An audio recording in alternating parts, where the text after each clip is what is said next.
Welcome to Mondays with Maxwell. My name is Mark Cole. I'm the president and CEO of the John Maxwell Leadership Enterprise. I believe every one of you watching this right now is just like John. You welcome Mondays because you look forward to starting your week off looking for ways to value people. And since today is Monday, my friends, let's hear from the man of the hour. He is our leader, our friend, John C. Maxwell. Hey, John Maxwell here. Welcome to Monday with Maxwell. Well, we've been putting a few weeks under our belt, and I'm doing a series on best advice. Because when I'm having dinner, a lot of times, one of the questions I love to ask is, what's the best advice you ever received? Who gave it to you, and why was it the best advice? And I have come away from dinner discussions with 2 or 3 advice thoughts that just kind of took me to a whole new level. In fact, when I was preparing this series on best advice, I looked at some of the advice I'd had, and some of them came out of those dinner conversations.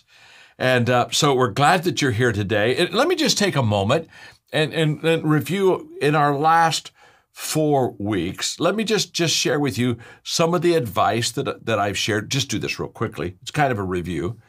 One of them was I suggest always bring something to the table. That was taught to me by Steve Babby, which he basically said every time you come to meet with somebody, bring something that adds value to you. Be intentional.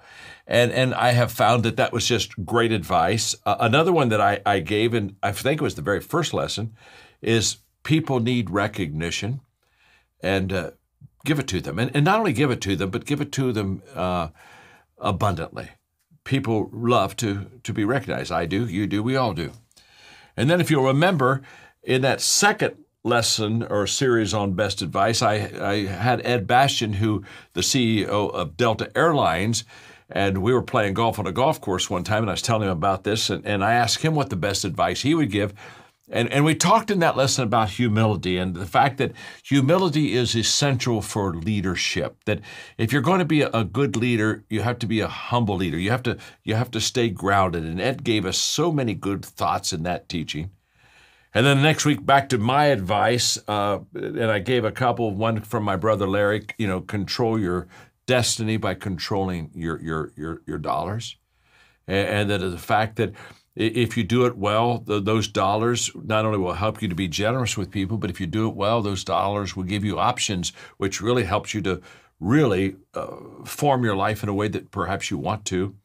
I also shared with you the advice that my mentor in writing gave to me when he asked me the question about, John, is this your best book? When I handed him one that had just come off the press, I think it was like maybe my 4th or 5th book. And I'll never forget, I said, yes, it's my best book. And what he gave me that advice, he said, good, because he said, you're only as good as your last book. And that was so big in my life. Every time I write a book, I realize I can't live off of yesterday. I can't live off of the book that helped a person, 5 years ago. Am I still adding value to them right now? Is this my best book? And then Dan Cathy, the CEO of Chick-fil-A, when I was talking to him, he gave me such wisdom. I'll never forget it as we were talking, and I passed it on to you. And that he said that he thinks leaders need to be self-aware and they need to be situationally aware. They need to be aware of what's happening around them, and they need to be very aware of themselves. So that's kind of a summary of what we did on best advice last month. And now that you're with me on another Monday with Maxwell. Oh, by the way, I almost forgot. I got Andrew. Andrew's in the studio with me.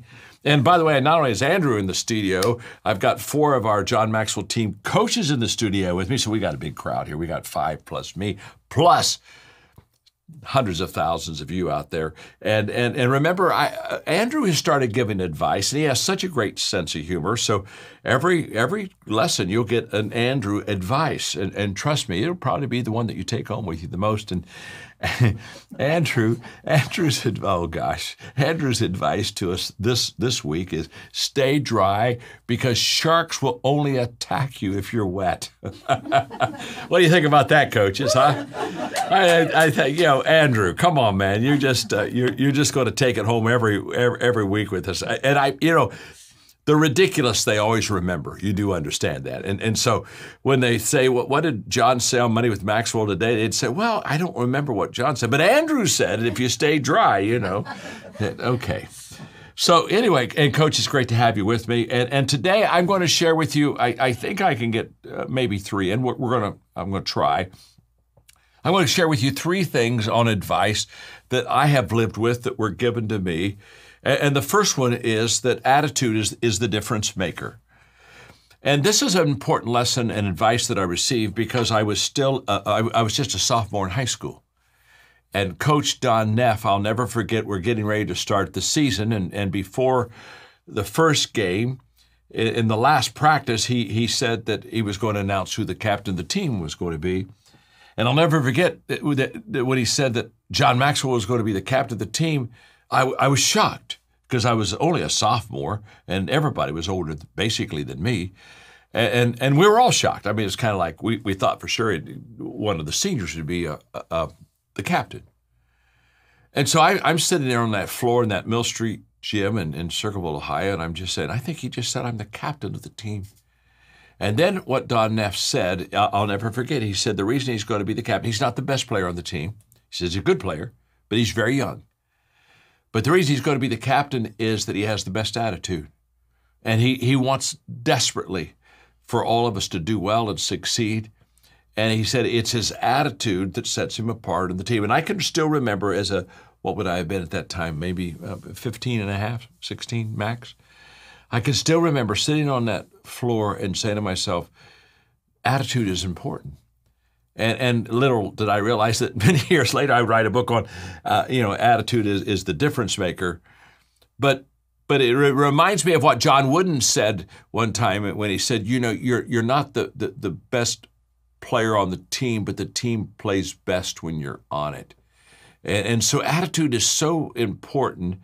And so I made a decision as a sophomore kid that I was always going to have a great attitude. And what I discovered in my years on attitude is that attitude isn't everything, but it is the main thing. And I did write a book on the difference maker. And what I mean by it's not everything, once in a while I'll run people to say attitude's everything. I said, no, I don't think so. Honestly, if you have a job and you're incompetent, I mean, hello. I mean, if you go into surgery and the surgeon's not very good, I mean, is it any comfort to know that he has a good attitude and he's smiling at you as you go under, and and the last thing you hear is a oops, oh my gosh. So no, I don't think attitude's everything, but here's what I mean by the fact it's the difference maker. It's the main thing. Here's what I mean by that. Two people being equal. Okay, let's say you're getting ready to hire a person for a specific job, and they have pretty much the same background, experience, pretty much same gift in this skill set. But one has a really great attitude, and one doesn't have such a hot attitude. I mean, it's very simple. Who are you going to hire? You're going to hire the person with a great attitude. It's the difference maker. And all of us know what it's like to be around a person that has a wonderful attitude versus what it's like to be around a person that doesn't have one. So as a sophomore in high school, when Don Neff, Coach Neff said, John, you're going to be the captain of the team, and told the other players the attitude. And I never will forget, by the way, that after that session, he asked if he could take me home.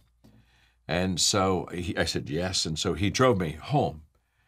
And on his drive home, he looked at me now. See, he said, John, I've put a weight on you, an expectation on you. He said, the other players now are going to expect to see that attitude I talked about.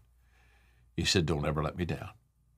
And I can still remember, as a kid, just taking that advice and saying, I'm going to make Coach proud. I'm going to make him proud. And even today, I still remember how I've carried that throughout my whole life, that attitude is the difference maker. It really is. The second one is the one I'm going to dwell on the most. And the advice I pass on to you here is advice that my father gave me. And I'll give you the setting in a moment. But the advice I give you is just very simple. Life's not about you. And maybe another way to say it that's a little nastier is just get over yourself. And in fact, I tell people all the time, you ought to, laugh at yourself. Everyone else is, so you might as well laugh at yourself and get over yourself. Don't take yourself seriously. But where I learned that and got that advice was when I was in college. My father was the president of the first college I went to, and it was a theological school because I was going into ministry. And so we had a college quartet, and I happened to be in that college quartet, and we were in Michigan on a trip, a kind of a musical tour. And we were going to do something that night. We were making a group decision. There were 5 of us in the quartet. My dad happened to be with us on this trip. And so we were kind of deciding what we're going to do that evening, and I didn't get my way. And I expressed myself. I said, I pouted, and I was not happy, and I let everybody know I wasn't happy. And I'll never forget that my father said, "Excuse me." He pulled me out of the group, and we went to another room where we were staying. And he set me on the bed, and he gave me my first lecture on "It's Not About You, John." And it was in that setting that he taught me the difference between maturity and immaturity. You talk about advice that helps you to grow up real quick. He said maturity, a person that's mature, they can see perspective from other people's viewpoint. He says somebody that's immature, they can only see their own perspective. It's all about them, and it's all about what they think or what they see. And he said, "John, you were very immature out there. It was all about you. And when you didn't get your way, it was really all about you," because he said you kind of created a fuss. And then I remember he grounded me. He just said, I just think that there are a couple of privileges I just need to kind of take away from you until you kind of get a little bit more mature, because it's not about you. Now, when I teach communication, I'm kind of excited because I'm working on another book. I'm just going to let you know this. I haven't shared this with anybody, but I've taught the laws of leadership, and there were 21 of those, and I taught the laws of teamwork. There were 17 of those, and then I talked about the laws of growth. There were 15 of those, and I think I've got one more laws book in me that I want to write, and I think just one more. But I've been wanting to write it for some time, and now I'm starting to get the itch, and I can always tell I'm getting the itch to write when I'm starting now to start putting stuff on paper and start. I got a folder, and I'm starting to throw stuff in that folder. And I think I want to write a book on the laws of communication, because I love to connect, and I love to communicate with people, and there are just certain laws that if you learn them and apply them into your life, you're going to be a great communicator. So I think I'm going to write a book on a future book, okay, on the laws of communication. And here's what I don't know what all the laws are, although I'm starting to collect them. By the way, if you think you know a good law on communication, just send it to me, okay? And if I take it and use it, I'll give you credit, okay? How's that? Isn't that a deal? You just say, here's what I think is. And by the way, I'll give you credit. I won't give you any royalties, but I'll give you credit, okay? The coaches kind of like that one, didn't you? No royalties, but I'll give you a lot of credit. Now, here's where I'm going with this. I know what one of the laws will be, and I'm not sure it'll be called it this way or be positioned word-wise this way, but one of the laws in communication will be very simple. Get over yourself. I can promise you, the day when you get up to speak to people, it's not about you. It's not about, am I doing well, and do they like me, and am I saying it correctly? You see, when you're wrapped up in all of this stuff, you never can connect with your audience because nobody is reaching. You're not reaching to them. You're here. You're here. And what I tell people all the time is the day you become a great communicator and start the step of learning greatness in communication is when you get over yourself. When I talk to you, I'm talking to you right now. It's not about me. It has nothing to do about me. It has everything to do about you. I've got some thoughts here on my iPad, but by and large, it's all about you.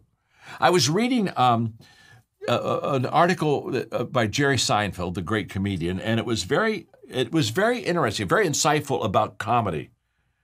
And so my favorite part, I'm just pulling out part of the article. It was a quote by his, and I want to read it to you. He said, he was talking about how to be successful in comedy. He said, if you're doing it for them, the audience, you'll be fine. If you're doing it for you, that could be problematic at a certain point because they'll know it, they'll feel it, and they won't like it. when I read that, I thought, this man understands communication. Basically, he says, as long as it's about the audience, you're just going to go. But he said, the moment you get wrapped up in yourself, he said, there's going to come a time. They may not catch on the first time, but there's going to come a time where they're going to begin to know it. They're going to begin to feel it, and they're not going to like it, because they're going to know now what you're doing is self-serving. And so as I ponder Seinfeld's words, I believe that they hold value that far beyond just comedy in the entertainment industry. And I would sum up the key point in just 9 words. It's not about you. It's all about them. And I think that is major advice.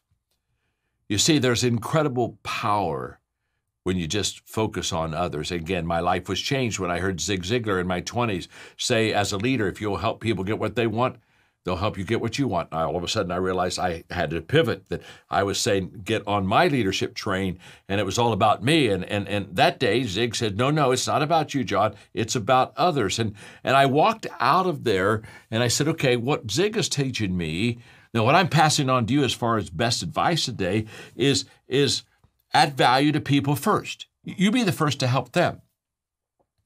Don't wait for them to step up and help you. And I know that doesn't make sense. But here I want you to catch this. The more you value others, and the more that you add value to others, the more that you'll receive value back from others. I don't know what this would almost be the law of the boomerang. Okay, there's something about once you pour into other people and quit worrying about what you're going to receive, or quit worrying about how much they like you, all of a sudden there's a return. Again, I was reading an article, by Amazon founder Jeff Bezos, and he said something very interesting. He said he credited Amazon's growth and long-term success on what he called obsessive compulsive focus on the customer. And he has a whole list of what he calls customer obsession, which number 1 is that you put the people absolutely first. And this is such an incredible principle. And so I was writing down some things that I wanted to pass on you. For example, if you're in sales, if the buyer believes that you have their best interest all the time, when they're ready to buy, they'll seek you out. If you're a speaker and the audience knows that it's all about them and not about you, they'll not only embrace your message, they'll embrace you. As a manager, if you're kind and you're encouraging and you give corrective feedback, the people, they'll work harder for you. They'll come back and they'll make those positive changes. When I write, if I'm writing pages and it's about hope and help, I know that reader is going to keep turning the pages. It just happens that way. As a leader, if I'm building trust in my people, I know that they're going to give me trust in return. It's kind of like the golden rule. Treat others as you'd like to be treated, and all of a sudden it comes back to you. Okay, let me squeeze 2 more minutes out. Let me give you number 3. The third advice I would give you, I got from Peter Drucker. After spending my first time with him 3 days with about a dozen other people as he mentored us for 3 days, he finished his last session by saying, now the question I have to ask you as I poured into you is, who are you going to mentor? Who are you going to mentor? In other words, I've done this for 3 days for you now. Who are you going to pour your life into? In my office and home, I have a painting. It's not a great painting, but I've carried it with me for years into all the different homes and offices I've lived in. And it's a painting of a younger brother sitting at a table, and the older brother is painting, and the younger brother is watching him paint. It's a beautiful visual mentoring picture. And I love that because it just reminds me that somebody's watching, and we need to be intentional about pouring into other people's lives. I have 3 college degrees, and I have never had a person, this is amazing, outside of, when I go speak at like a graduation at a university or something, maybe. But other than that, honestly, no one ever asked me about my 3 college degrees. They don't. The coaches here, they don't know what 3 degrees I have. And Andrew, he doesn't know. I mean, nobody asks us, now, John, what college degrees do you have? No one asked me about that. But you know what they always ask me? who mentored you? Who were the mentors in your life? Because we all understand that we are marked by mentors. And my friend Malcolm Gladwell many years ago taught what I call the law of the few, which basically leaders invest in a few people who have great impact on many others. That's where I got the idea, add value to leaders who multiply value to others. Or as Andy Stanley says, do for one what you wish you could do for many. That's what mentoring is all about. I try to add value to leaders who are going to multiply value to others. In fact, that's why we have Mondays with Maxwell. We have Monday with Maxwell because it's just my goal in 20 minutes, and my time is up with you almost, to always pour into you and just give you a nugget. I just am believing every Monday at noon Eastern Standard Time, you're going to walk away from our time together with just a thought, an idea, a piece of advice that's going to make a difference. And that makes me very happy. I hope you enjoyed the lesson, and I have with me one of our John Maxwell Team coaches. And Valeria, we are so excited to have you with us. Thank you for having me here. Oh my gosh. Valeria is, in our Spanish division, helps us tremendously with the DISC and help give the DISC test to people, correct? And born in Argentina, grew up in Venezuela, right? Correct. And now you with your husband, you live in Miami, correct? In Miami, yeah. And I'm so glad that you're part of our team. You add so much value to you. So let me ask you really 3 quick questions. One is, before you joined, how did you feel? And then I'm going to ask you, how did you feel after you joined? Just talk about the before and after for a moment. Yeah, to me, before I joined, I started my training and coaching business, which is my passion. And at that time, I was working also in real estate.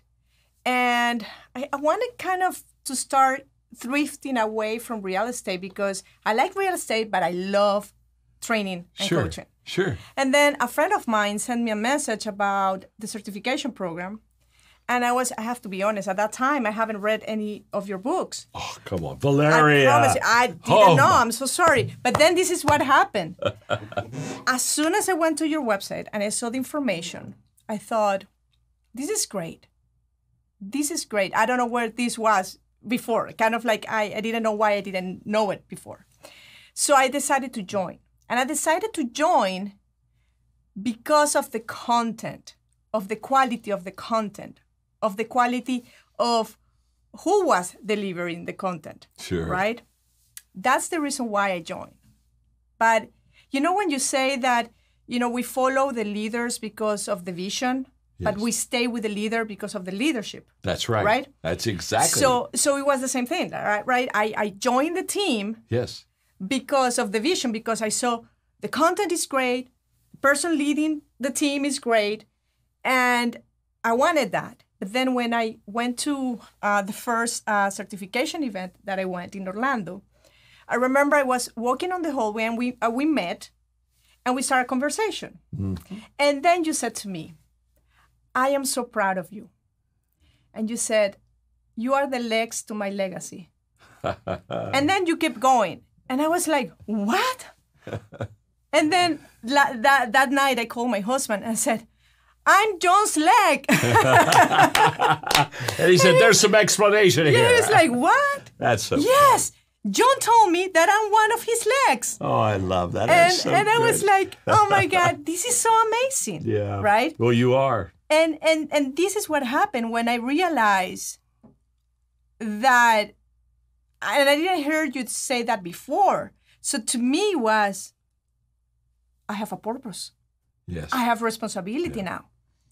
Right? I'm one of John's legs. I have to walk the talk and I have to carry that message far. Oh, I love right? that. So that was kind of what hooked me, like one of the things, but that was kind of what got me kind of committed to what we do in the John Maxwell team. And look at you now. You're not only one of the legs of the legacy, but you're in the studio with me and you're talking to not only me, but people out there that are thinking about joining the John Maxwell team. You've done such a great job sharing, but would you take 15 seconds and in Spanish, talk to our Hispanic friends of why they should join the John Maxwell team? Would you just speak to them right now? Yes, but before I say something in Spanish, I want to say something else. Okay. When we went to Costa Rica, the first day, and I don't know if you explained to the team what we do in Costa Rica, but we do the transformation trips. There was something that happened there. You shared the first day we went to the police academy, and you shared to the graduates the 5 things that you do, right? Yes. But every day. Every day. I add value to others. That's right. I look for ways to add value to others. I think for ways to add value to others. I do things. I do things. And then you said, I encourage others to add value to people. And because of that, all my business shift. Because of that advice, that became my motto. And then from there, I changed the way that I was doing business. For me, before then, it was all about, okay, more money, more clients, more, contracts. Yes. After that was, wait, let's give value first, and then we're going to get the business. And then what happened is 2020, John, March, all my business just disappeared from one day to another because of what happened. And I went back to the basics. I went back to those 5 things. And because of that, 2020 was my best year ever on my training and coaching business. Come on. And I think that's so important to say because it's all about value. And that's what the John Maxwell team is. It's all about valuing people. When we think this is the best that it can get, then you or Mark or Chris or Deb Inguino comes to us and said, wait, there is more. There's more. There's always more. There's more. You know, next time, I'm just going to give you the whole program, lady. I tell you what. I mean, she has taken over the whole studio, in case you have not noticed now. Hey. So Spanish. Yes, in Spanish. 15 seconds. 15 seconds. Okay? Amigos, este es el lugar para estar. Si quieren incluirse dentro del John Maxwell Team, es la mejor decisión que van a hacer en su vida. Val, that was tremendous. Thank you for being with us. I'm so proud of you. So proud of you. So now we see there is good advice and Andrew advice. Let's call that unadvice. I hope you've enjoyed today's Monday with Maxwell Lessons. What's some good advice or some unadvice you've received? Let us know in the comments. And what can we say about our John Maxwell team members? Every day, they look for ways to lead in and live out Maxwell leadership principles and philosophies. We're so grateful for the John Maxwell team.